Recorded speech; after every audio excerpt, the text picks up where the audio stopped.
just been talking to a striking nurse. That is their subject.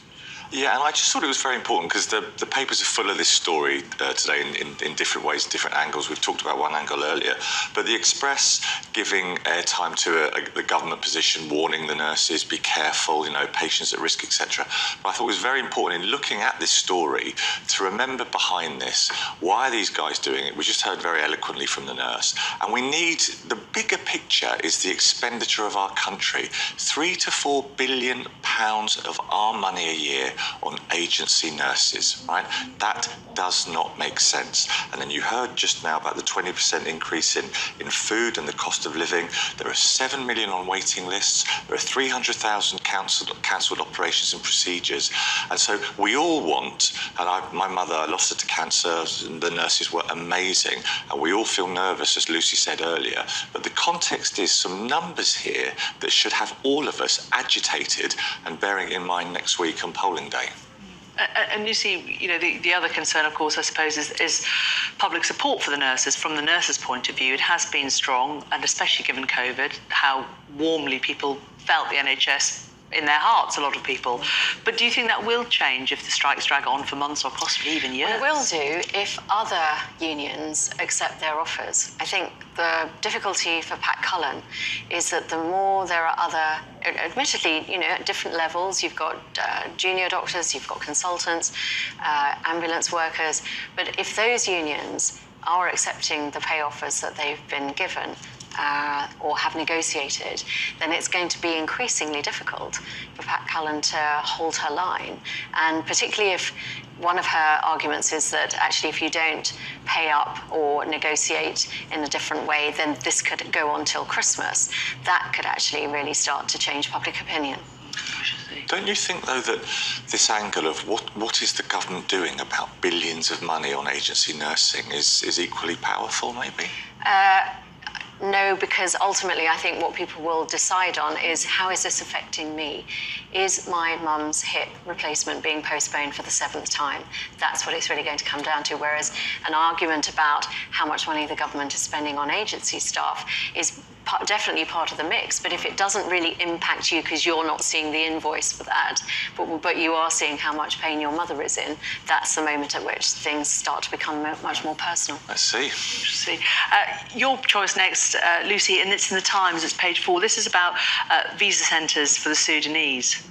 Yes, I mean, the conflict in Sudan, which appeared to flare up so dramatically, so quickly, left so many situations underprepared. We've already had a lot of coverage about flights and whether there were countries who were caught napping.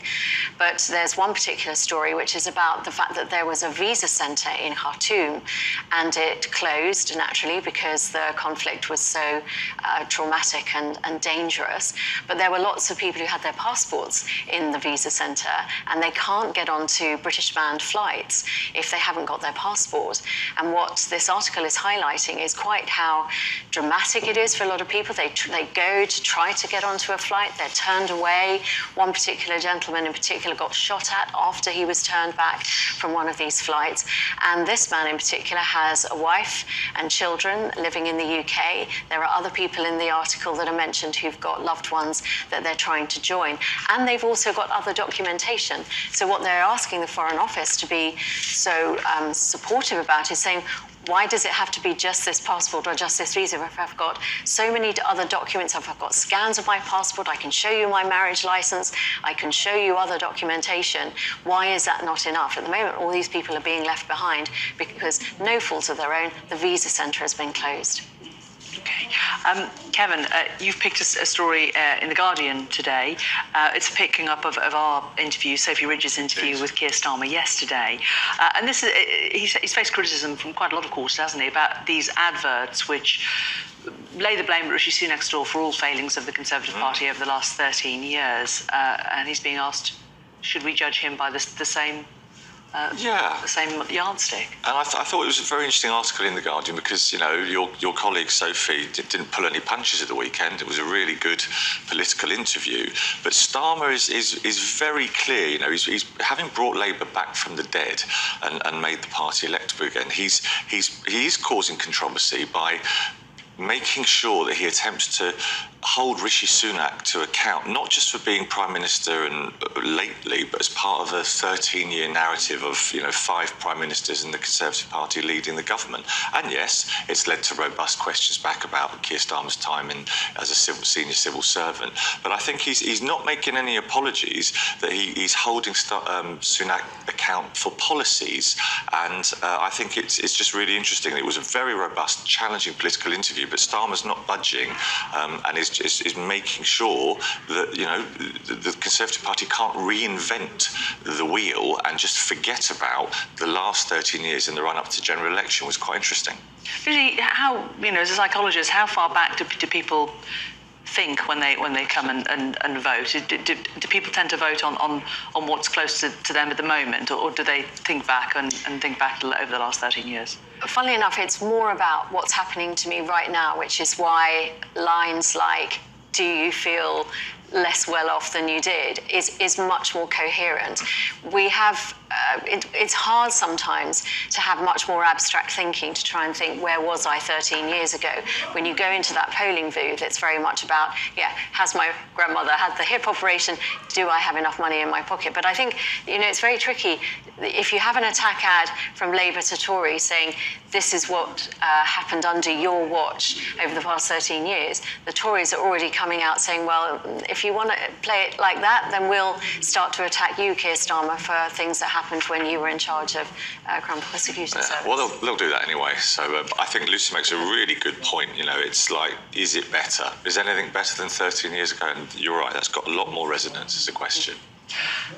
Security, home security. This is an article that you've picked out, Lucy. This is in the Telegraph, and lots of other papers have picked up as well.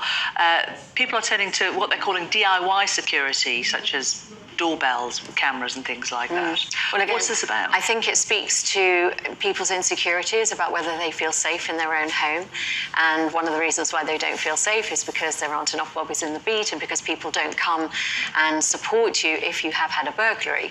And so what you've got is that people have turned to all sorts of things. There's quite sophisticated devices like little cameras in doorbells, but even people, 1 in 3 people under the age of 30 have installed a CCTV camera near their home. 6% of people have bought a dog, which seems quite a radical way, because you've then got to look after the dog.